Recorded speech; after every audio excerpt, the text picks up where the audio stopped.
Hi everyone! Hello. Good afternoon. Well, it's afternoon for us. We normally record in the morning, so this is different, but like I don't have coffee, but you have tea, I presume. Yes, it's green tea with jasmine in the gnome cup that on one side says, "Oh gnome, you didn't." I wonder who got that for you.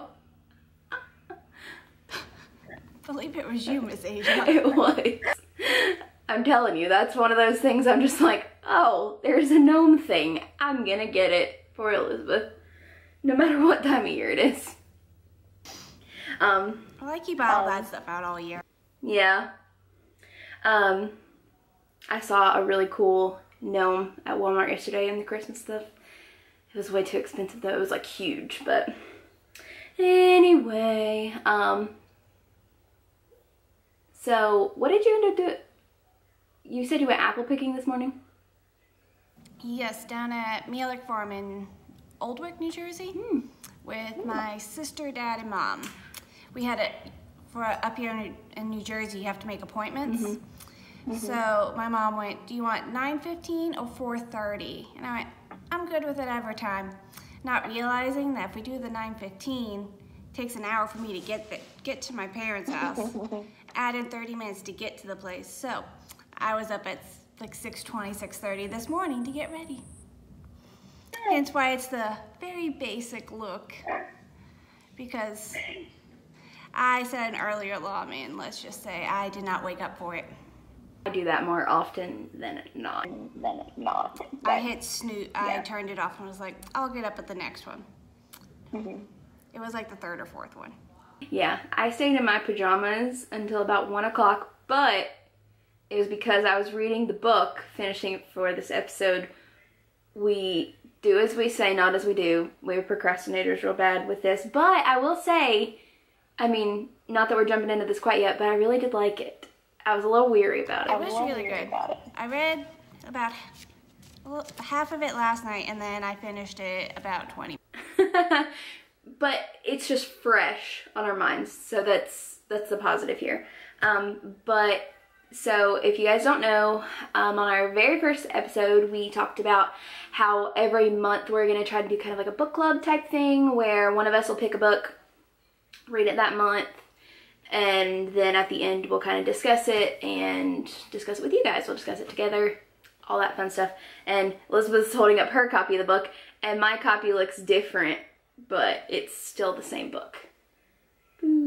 Yeah, yours is the combination of the two. Yeah. I have both, but we only did the TAO of POOH. Yeah, I just read the TAO of POOH part, so it's like the first, like this much of this book, because this is the only one that Amazon had that wasn't super expensive, but I just got two for the price of one, so it was good. But yeah, so this was Elizabeth's choice. She's read this previously, many years ago. Yes. I'm gonna say 2011, based on the homework assignment that was. Yeah, so far enough away that it's still like, you can get something new out of it. Yeah, it's far enough away that like, you read it and you're like, oh, and all of a sudden you're like, that's probably why I do some of the things I do, is because I'm remembering like reading it.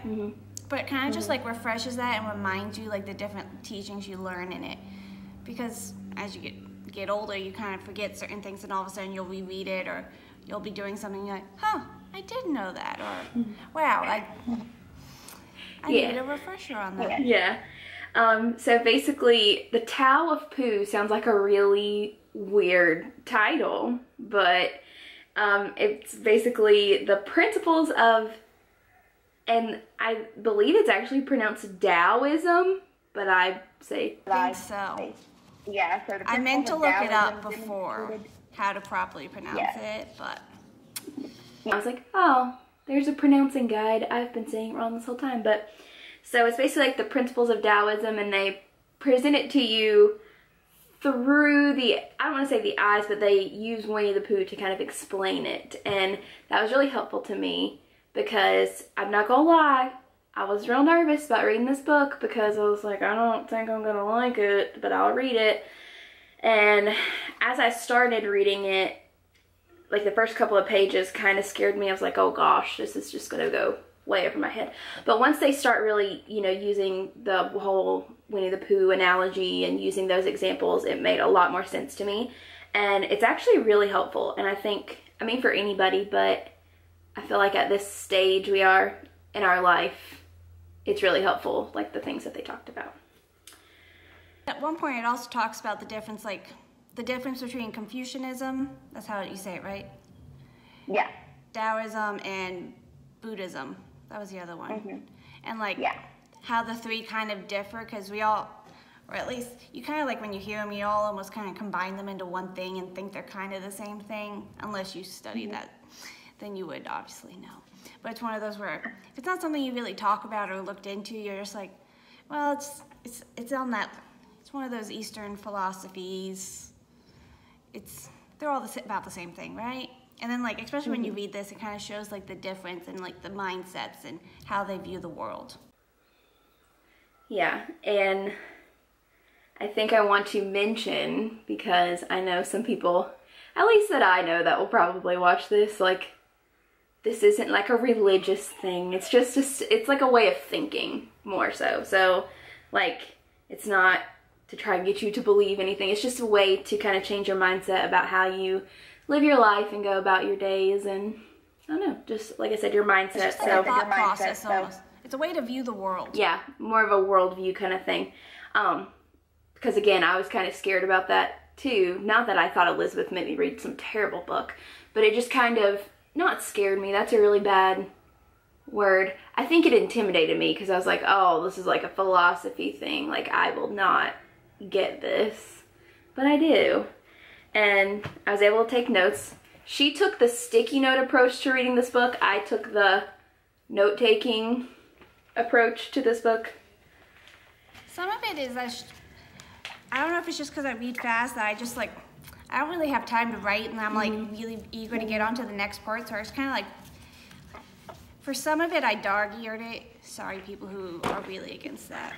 But then I went back and I put post-its, and it kind of like, because I'll go back and then like, because I put a post-it and didn't write a note, I have to like reread the paragraph, and then I'm like, oh, and it like kind of cements it more into my head, which is it's a weird trick that works for me. Yeah, that's really cool. That would so not work for me. Like in the moment I have to like jot down, and I mean, I think that's cool.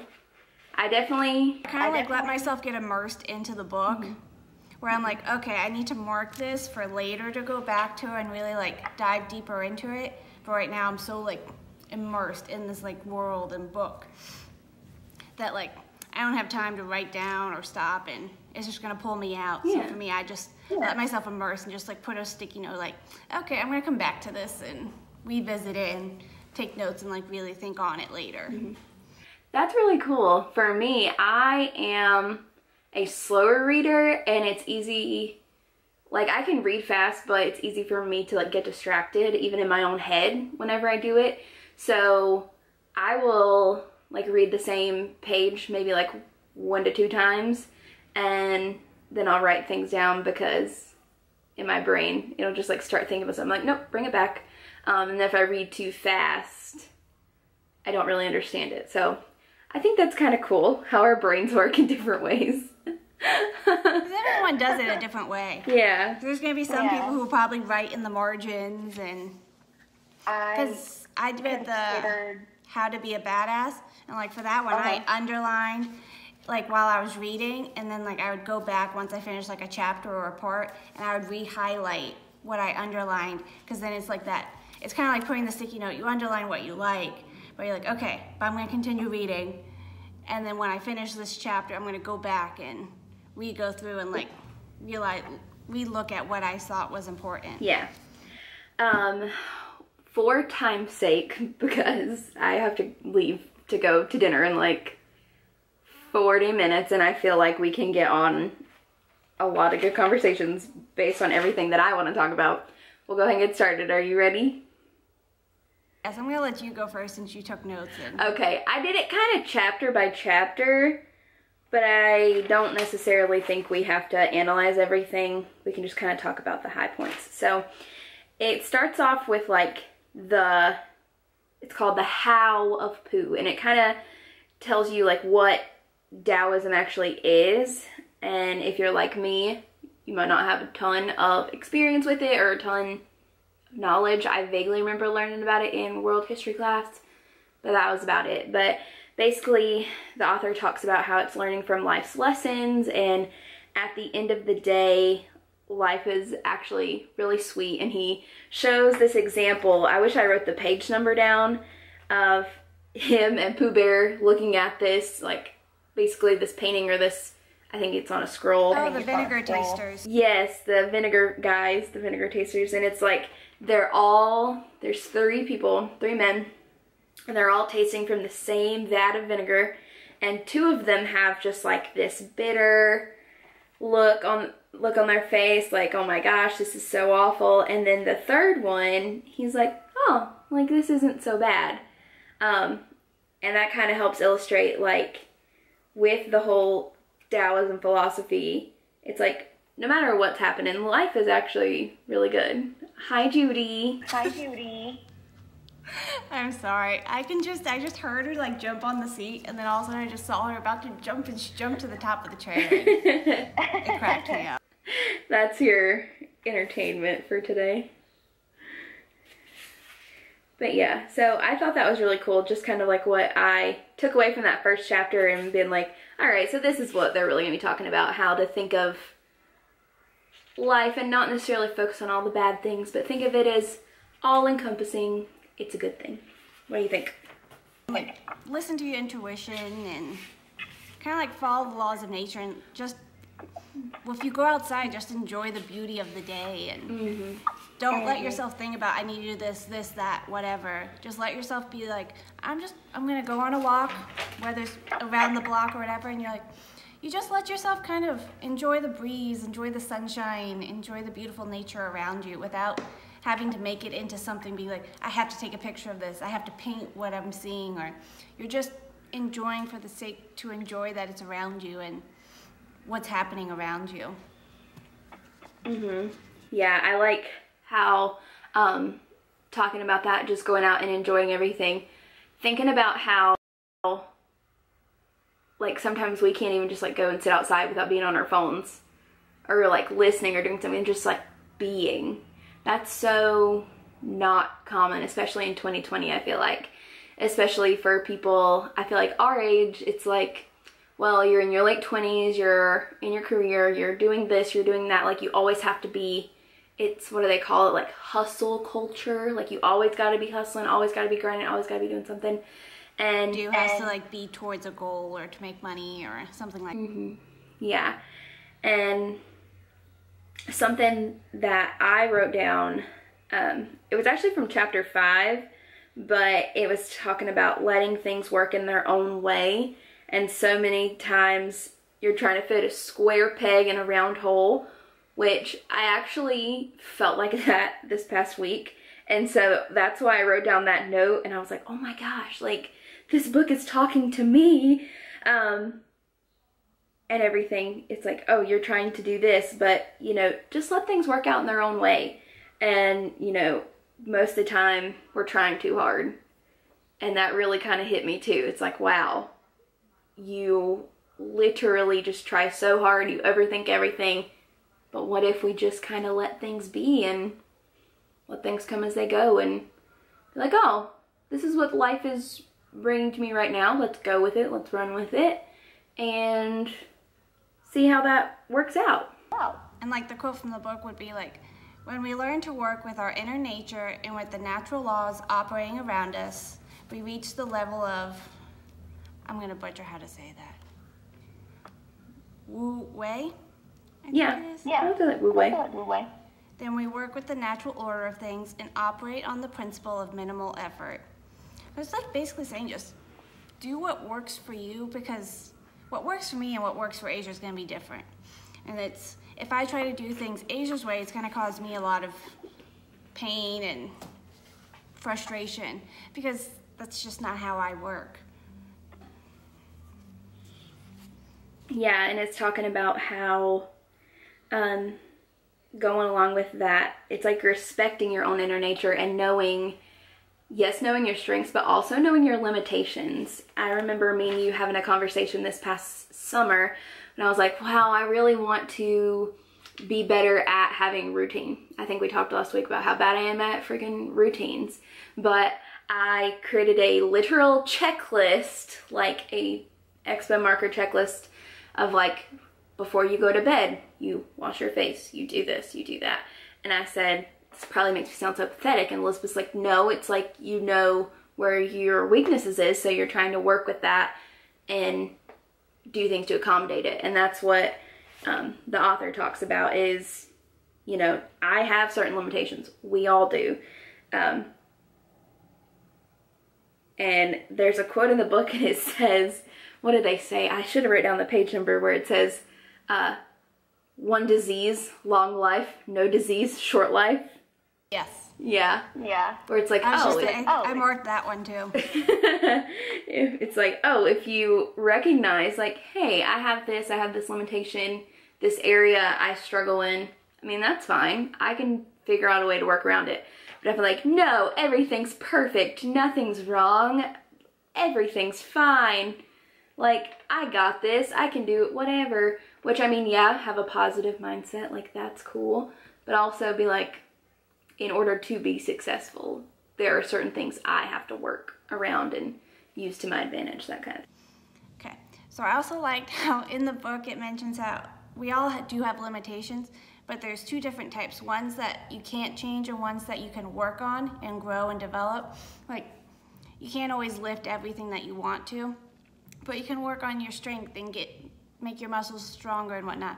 But at the end of the day, I'm 5'4", I'm never gonna be 6 foot.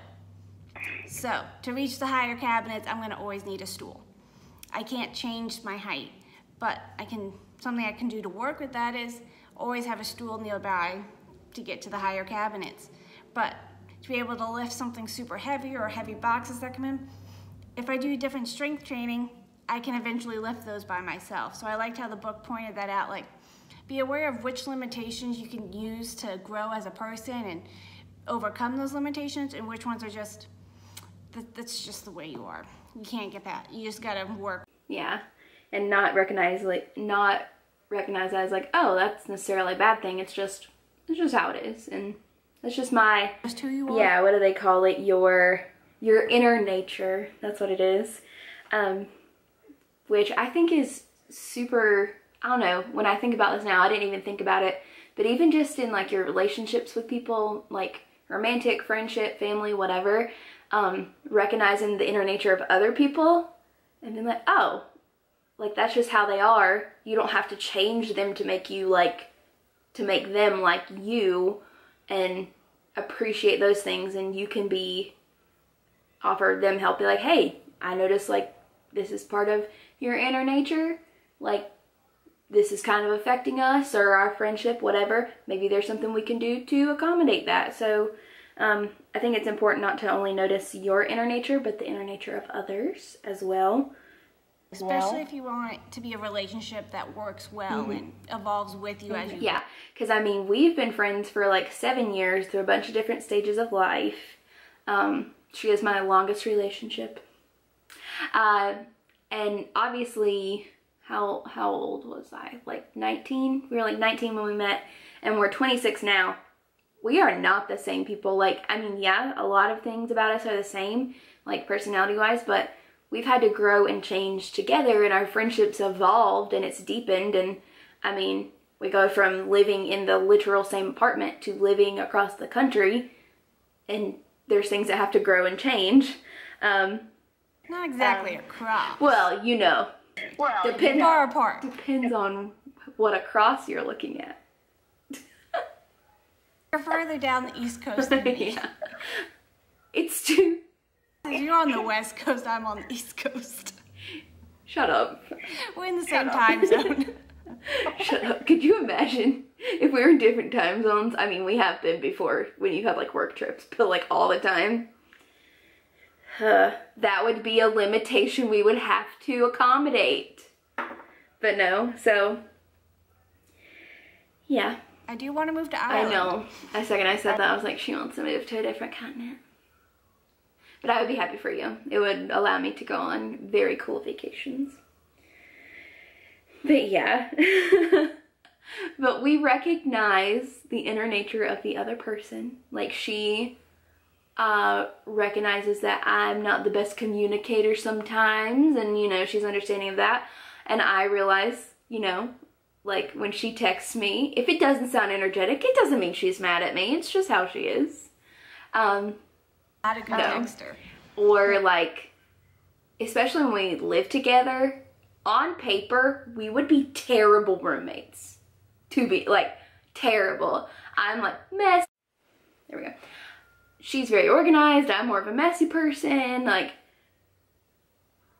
on paper, we would be terrible. But we know that about each other. And, you know, she would clean up the living room, just put my stuff at my door. She wouldn't clean it up for me. She would just be like, hey, put it over there. I'm like, oh, okay. And same thing. I wouldn't be like, oh my gosh, like, you're such a neat freak, blah, blah, blah. Like, why are you like this? I'm like, oh, okay, that's cool. It's just how she is. It's fine. You just gotta accept people for who they are. But if they do something that upsets you, you just gotta talk it out with them and either find a compromise or figure out a way to make it work. Especially if you want that relationship to last. Yeah, and if anybody, I mean, cares about you and is a worthwhile relationship, it doesn't matter. I mean, there have been plenty of times we've had to talk and be like, hey, this upset me that you did, or hey, like, you know, this bothered me, or I thought this was wrong. And it's like, well, our friendship is more important than being right, or, you know, never having an issue. So I think you just gotta be like that with people. All right, moving on to something else, a little bit further down in my notes. This was talking about, kind of going back to those natural laws about things will happen in the right way, in the right time when you let them. And I put this on page 92 because I feel like some reason I wanted to go back here.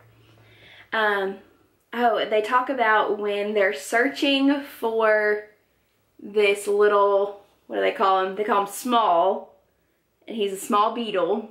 Everybody's looking for him, like all Pooh and his friends, and they're like, where is he? And everybody's looking, and then Pooh just not even really looking for him. He falls down in a hole on Piglet because, yeah, why not? And then he's like, hey, what's on your back? And it's like, oh, it's a small beetle. I found it. I wasn't even really looking for it. It just kind of happened. And that really stuck out to me because I feel like in my life, I'm constantly being like, there's these things, these goals, these life happenings, whatever, this lifestyle, you know, whatever, that I'm just constantly searching for and being like, when is it going to happen? When is this going to happen? You know, when are we going to be done with our house? When am I going to get married? When am I going to have kids? Like, when am I going to do all this stuff? But it's when you just stop looking for it and just let things be, that's when they come. It's almost like wanting it so much and trying so hard. They talk a lot about it. It's like, if you're trying really hard, like, you're going to get nowhere. Basically. You just kind of need to let nature and follow the laws of nature and just kind of like go with it, where it's not that you don't put any effort into whatever you want, it's just you don't let yourself worry about that end. You let yourself just enjoy the process to that goal that you have, or what you're wanting, or what you're doing. Yeah, and that kind of goes where they talk about the nature of the uncarved block. Yeah. And I was having a real rough week this week. And Elizabeth, she, one of the many reasons I'm so grateful for her, but she was like, think about our book and the, you know, the whole thing about the uncarved block, where basically it says things in their original simplicity contain natural power. So basically when you overcomplicate things, you overthink things, that's when you kind of spoil, or I don't want to say ruin, but when you definitely overcomplicate things for yourself, when you don't just look at things for what they are. I think I'm struggling to speak. A lot when I'm cooking, where like I have to have everything prepped, and then like as I'm cooking, I'm like, no, I want to clean up as I go, because like she said, I like things to be clean and orderly. And so all of a sudden I'll be like trying to like clean or like put a dish and like get it to soak and all this, and I realize I'm burning whatever is on the stove because I'm having to do this and this, when really if I just took the time and focused on the meal, it's not gonna hurt anything if they're just sitting there while I eat dinner or anything. So you just need to let things go as they need to, because no matter what, at the end of the night, they're gonna be in the dishwasher or cleaned or put away. It doesn't matter if I do it while I'm cooking and letting my food burn, and then I'm upset because I'm eating burnt whatever I made. So sometimes it's just like letting yourself just go with the flow and not trying to do so many things at one time, because then something's always gonna... And yeah, kind of like with that cooking analogy, when we were talking this week and Elizabeth was kind of helping me through my hard time, she suggested, she was like, why don't you just bake something? Like, and just focus on that simple process. And that's something that they talk about in the book, is enjoying the simple, enjoying the quiet, the natural, like we said, going outside and just listening, not having your phone, not having music, just being outside and listening to... Side note, if you're in a bad area, always take your phone. Oh yeah, always take your phone. But like, I'm looking outside at my yard, I would be fine. You can have your phone, but just let yourself look at the surroundings and enjoy what's around you instead of getting caught up. I can't tell you how many trips I've been on, like car trips, and it's like, wow, I didn't even like look outside at the journey it took to get here because I was like watching a YouTube video or just playing a game. And it's like, wow, I kind of wish that I had actually noticed where we were. But then it's too late, and that's kind of a good thing to take with your own life. It's like, enjoy where you are, because they talk about this this idea of the, is it pronounced busy back son? Yeah, basically they refer to the character of Rabbit in Winnie the Pooh, if you don't know, as a busy back son. And basically this is the kind of person that's always got to be doing something. Like I said about that. There's a great quote in there for this, and it's, let's put it this way. If you want to be healthy, relaxed, and contented, just watch what a busy back son does and then do the opposite. There's one now pacing back and forth, jingling the loose coins in his pocket, nervously glancing at his watch. He makes you feel tired just looking at him. Mm-hmm. And that is something that I feel like a lot of people, especially in our generation right now, need to hear. It's like, it's okay to do nothing. They talk about like a lot of the best things come out of just nothing. And sometimes that's my favorite thing to do. It's just nothing. Sometimes when you do nothing, you kind of like realize like important things about yourself, or which when you're doing nothing, all of a sudden you get a text from someone, or someone will be like, let's go do this. And all of a sudden you're like, well, I'm free, I can go do it. And you end up having an adventure with a friend or somebody, and or you just like allow the day to kind of like take you wherever it wants to go, and you end up having like fun adventures, and you're not worried about being like, okay, we have to be here at this time, we gotta do this, I gotta make sure I get this, pick up all these things. And then you realize you never enjoyed that moment with whoever you are, or just being with yourself and enjoying the day and where you are, what you're doing. Mm-hmm. And that kind of goes along with always looking for that great reward. They talk about, you know, when you have a goal, and they talk about how he's like, Winnie the Pooh, like, what's your favorite thing? And obviously Winnie the Pooh loves honey. He's like, what's the best part of eating honey? And it's like, it's not even eating the honey. It's like that moment right before you know you're going to eat it, and you're like, oh, it's going to be so good. Like, I'm so excited. And, you know, most of the time we're like, oh, that anticipation builds up. Like, yeah, that's anticipation. But also, if you think about eating the honey as that goal that you want to achieve, or that thing you want to attain, you know, the journey to it is almost sweeter than the actual accomplishment and the reward. And because it also talks about, like, if you live based on just always looking for the next best thing, the grass is always greener, the next higher mountain, then you're never going to enjoy life, because very few people will ever actually reach that next or that best thing that you're working towards, or the next thing. Where if you enjoyed what's around you, you're kind of like end up at that reward anyways. but you also get the reward of enjoying this process, and you get just that nice enjoyment feeling of, okay, and like, because sometimes you'll reach the reward and you look and be like, oh my God, it took me this long to get here. And you look at that time and you're like, I have nothing to show for that time besides the fact that, look, I got a shiny medal. Where like, if you enjoy the process, you have all these stories you can tell when you're talking to people. It'll be like, yeah, and this happened, and then there'll always be those people who go, what was the end result? And be like, well, yeah, I got this medal, or I got recognized for my efforts. But it was more about the journey to it at the end of the day that you're gonna look back on. Or if you think about all the stories you tell, it's not the reward that you tell about, it's the stories that led up to it, or different things like that. Yeah, and that makes me think, I feel like I'm like, oh, this is my connection to it. But this might be so weird to talk about, I don't know. But me and my cousin were talking about, because as I've mentioned, I live in the South, and at my age, 26, to some people that might be extremely young. To some people, like some people I know that are in their early 20s are like, oh my gosh, 26. Like, I can't believe you're not married and don't have kids and all this stuff.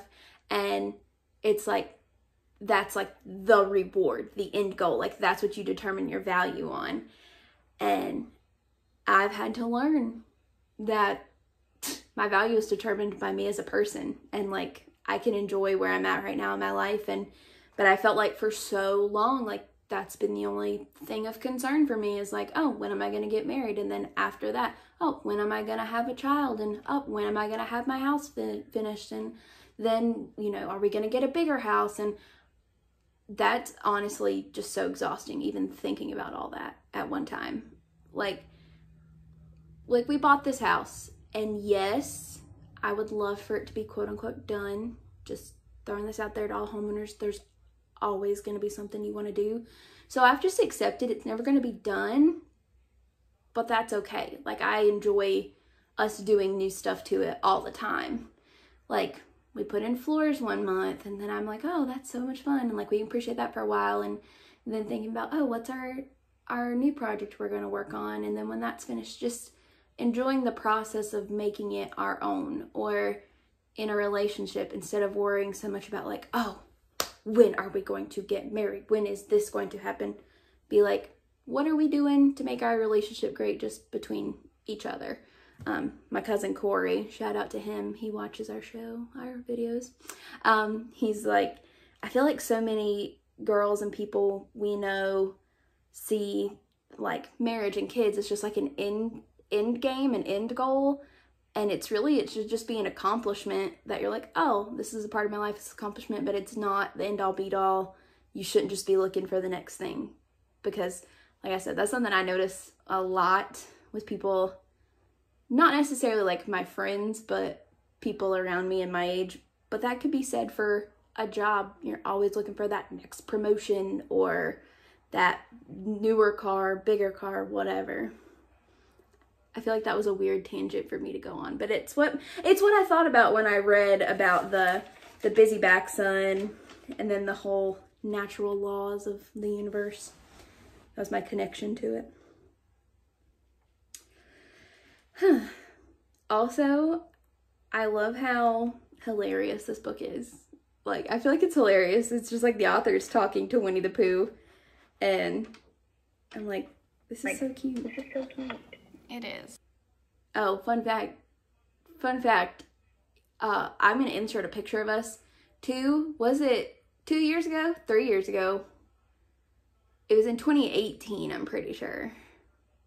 2 years. Yeah. So it wasn't last year. No, it wasn't last year, because last year we were the sun and the moon. But for Halloween, we always do a partner costume, because like I said, we're a couple basically. But we were Winnie the Pooh and Piglet. So I'll insert a picture of that. And we were so cute. But also, if you're going to make and we always DIY our costumes because buying it's stupid. But if you're going to make your own Piglet ears, understand the scale of them. Asia poked so many people in the eye. I poked so many people in the eye. I didn't understand my height limitation. And I was just like, yeah, Piglet's got big ears for his body. It was bad, but we looked so cute. And I like how we always make comfy costumes too.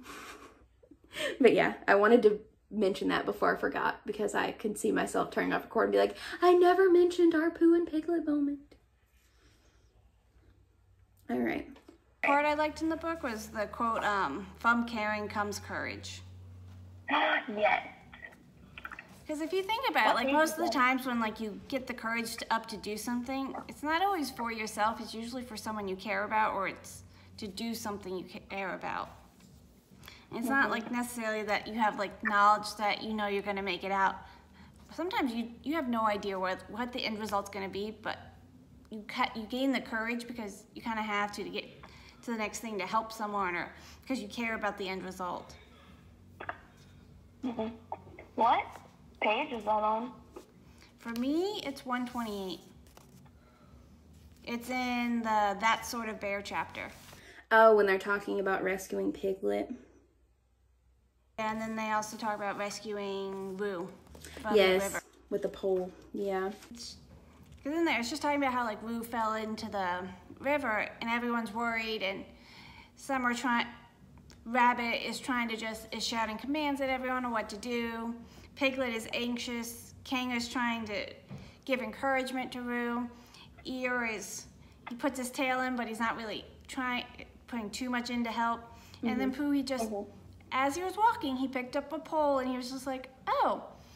And then he just like walked down, put it down, and Roo was able to grab hold of it. And he was just like, I just picked it up as we were walking along. I thought it might be helpful at some point. And because like he cared about Roo, he went down to the river and tried his hardest to help him and used what he could find around him. He didn't be like, okay, we need this. He used what was around him to help. Yeah. And it didn't have to be this huge, clever, well thought out plan. He just did what he thought would help. And he didn't need to take credit for it. He was just like, I just thought it would help. Yeah, he's like, Pooh, where did you find that pole? And he's like, I just found it. I just love his just like, I just found it. I just did that. Think about it in life. How many times has someone been like, how did you do that? Or why did you, or whatnot? And you're just like, I don't know. Or why did you buy that? You're like, I don't know. I just felt like I needed to get it. And then you come to find out like 2 months later, you're like, this was really helpful. Good thing I got it when I did. Yeah. And I think that really shows like, I don't want to get, I don't know, like going back to the whole things are going to work out the way they're supposed to, basically. Like almost you are where you're supposed to be, and you know, just look around, make do with what you have, instead of looking for like, oh, I'm not clever enough or I don't know enough. Just use what you know. I tell that to my kids all the time at school. It's like, they're like, well, I can't do this. I'm like, what can you do then? Use that. A great quote is, wisdom, happiness, and courage are not waiting somewhere out beyond sight at the end of a straight line. They're part of a continuous cycle that begins right here. They're not only the ending, but the beginning as well. Because they're talking about how like a snowball, as you push it down, it just grows bigger and bigger and bigger. It's kind of like, that's kind of how it is. The more it goes on, it just continues moving forward. There's no start and end. It just continues. A little cycle. Okay. Well. Last points you want to bring up, Asia? No, I was like looking through my notes and I was like, I feel like we covered everything that I wrote down. Oh, I put, life is fun. Look at things with a simple, childlike, and mysterious outlook.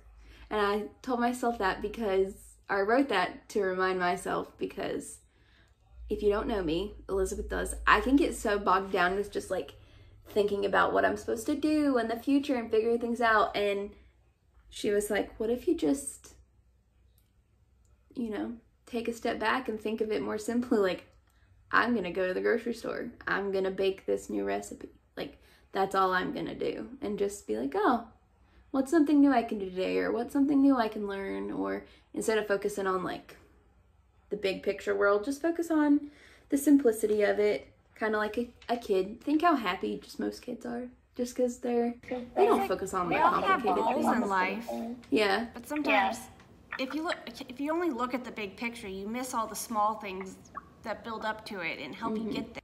Yeah. Yeah. So, I love the poem or Pooh's song at the end of it. Should we close out with that? yeah, let's do that. I'm gonna find it. Do the first, you do the second. Okay. You ready? Yeah. I'm not singing because I can't sing. Oh, I'm not. It's I'm free not. verse It's poetry free to me. verse poetry. Okay, good. To know the way, we go the way, we do the way we do, the things we do. It's all there in front of you. But if you try too hard to see it, you'll only become confused. I am me, and you are you, as you can see. But when you do the things that you can do, you will find the way, and the way will follow you. That's just like a perfect way to sum it all up. Really good. So, yeah. So I highly recommend this book to people, even if you don't know anything about, the philosophies and stuff. I think it explains it in a way that's really relatable and relevant even today. All this stuff is hundreds of years old, thousands even, but it can apply. It's not that long. No, mine's 170 pages. And I'm not Mine's even 158. Yeah, I'm not even a big reader, and I read half of it. I read most of it in one day. So if I can do that, you can do that. And then, so yeah, we hope you guys enjoyed our little book talk. I guess I'm going to announce, I don't have it in the room with me. It'll be okay. I'll put a picture of it. It's in my bedroom, and I'm not getting up to bring it in here. But I actually have two options, and I was going to, because I can't decide anything on my own. But I have two options. One is make it happen. So like how to, I guess, like make your dreams come true. I think that I can't remember the tagline underneath it, but it's like make it happen. Or how do I say this? Calm the bleep down about how to like tackle anxiety and just not worry so much. Let me see. I'm looking them both up. Yeah. Okay. Yeah. It's basically, it says how to control what you can and accept what you can't so you can stop freaking out and get on with your life.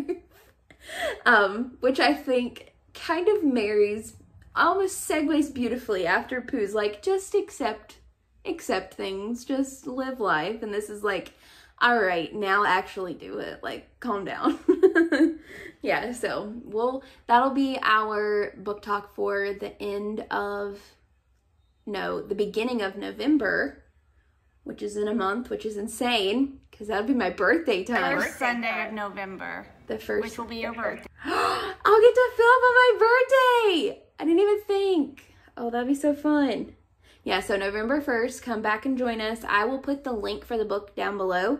I'll also put the link for this book as well. Like I said, my copy has the TAO of POOH and the TAO Piglet, so it's like a 2-for-1 book, but if I can find Elizabeth's, I'll also link it down below. Yeah, I don't know if they make mine anymore. I did buy it back in like over 10 years ago. Yeah, I think now the copy she has is like out of publishing, so it's like $70, but this one's less than $20, so I'll put what we got down below.